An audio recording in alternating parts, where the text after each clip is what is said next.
Ama namin sumasalangit ka, sambahin ang ngalan mo, mapasa amin ang kaharian mo, sundin ang ilog mo dito sa lupa para ng sa langit. Bigyan mo kami ngayon ng aming kakanin sa araw-araw, at patawarin mo kami sa aming mga sala, para ng pagkapatawad namin sa nagkakasala sa amin. At huwag mo kami ipaintulong sa tukso, at iadya mo kami sa lahat ng masama. Amen.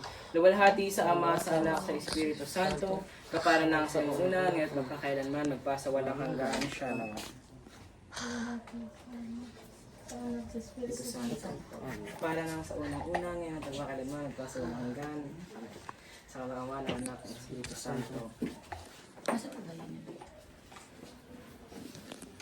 Yap ko na ma.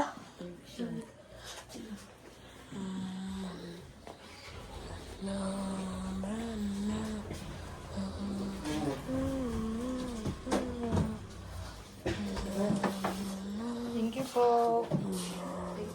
Dito ba pag nagutom kayo? Maraming salamat po. Thank you po. Maraming salamat po. Salamat din po. Salamat po. Thank you. God bless.